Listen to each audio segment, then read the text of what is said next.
Charline Labonté, tu es venue prendre un café, puis je me suis dit, tiens, je vais sortir l'iPhone, puis on va faire une petite entrevue parce que ça fait longtemps qu'on s'est jasé. Puis la dernière fois que je t'ai vu, tu prenais ta retraite. Oui. Ça fait quand même une Ça fait couple un de petit mois. bout, hein? Ouais, c'est quand même. Oups! Comment ça se passe, la retraite? Bien, ça va bien. Tu sais, je réalise que j'étais prête à le faire. Tu sais, des fois, tu te dis, est-ce que je suis vraiment rendue là? C'était peurant parce que qu'est-ce que l'avenir te réserve? On ne sait pas trop. Est-ce que je suis assez bien préparée?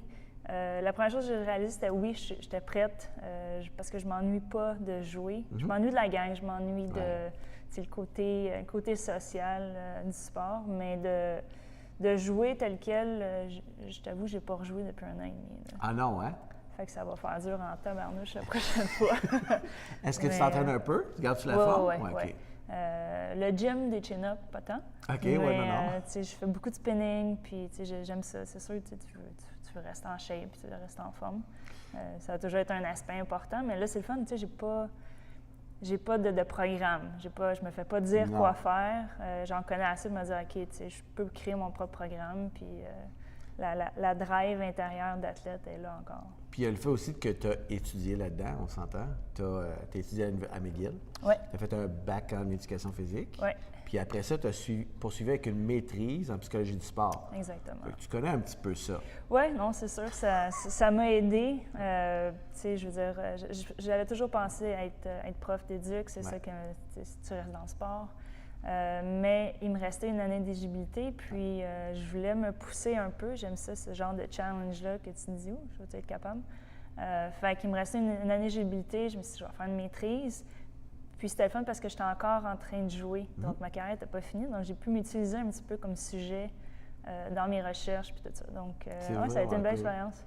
Là, ton bagage d'athlète de haut niveau, quadruple médaillé olympique, et ton bagage académique, psycho du sport, tu as décidé de le mettre à profit, donc d'aider les athlètes. Fait qu'est-ce que tu fais maintenant? C'est sûr que j'ai beaucoup de projets en tête.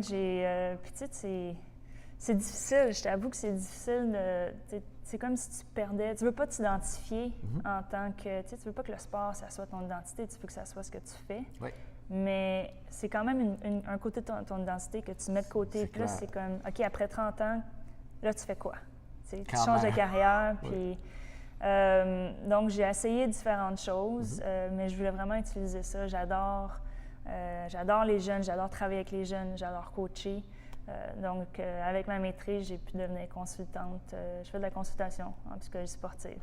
Donc, c'est vraiment la base pour les jeunes. Je crois vraiment à la psychologie sportive. Ça m'a aidé, moi, à me développer en tant qu'athlète. Je trouve que c'est encore un petit peu sous-estimé. Je pense qu'on devrait le commencer en même temps qu'on commence dans le gym. Donc, toi, en tant que jeune athlète, mettons que si tu avais un conseil à donner à une jeune junior, par exemple, mettons qu'on dit Charline a 18 ans. C'est quoi le...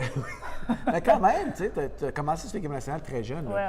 C'est quoi le conseil le plus important que tu donnerais à cet athlète-là? Premièrement, c'est qu'il va toujours avoir plein de monde qui ne te feront pas confiance. Fait qu'il faut que tu développes premièrement ta confiance, puis il faut que tu te bâtisses une carapace. Puis par la suite, je dirais vraiment d'utiliser les ressources qu'on a autour de nous. Je pense que quand on est jeune, on pense qu'on sait déjà tout ce que c'est. On sait comment ça fonctionne la vie. Oui.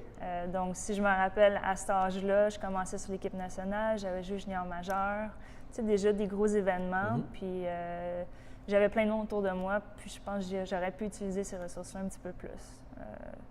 Puis, bien, je ne veux pas vendre la psychologie sportive, mais cet âge-là, c'est important. C'est un aspect super important à ne pas négliger parce que pour moi, c'est ça qui a fait décoller. J'étais une bonne athlète, mais mentalement très instable. Ouais. Puis avec ça, j'ai travaillé très fort pendant 10 ans avec un psychologue sportif. Puis c'est beaucoup grâce à lui que j'ai été capable de réaliser tous ces rêves-là. Quand même, 4 médailles olympiques. Disons que je veux dire... Je veux pas prendre le crédit, mais... Oui, un petit peu.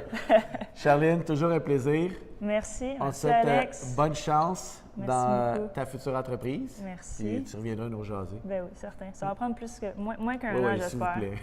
C'est cool.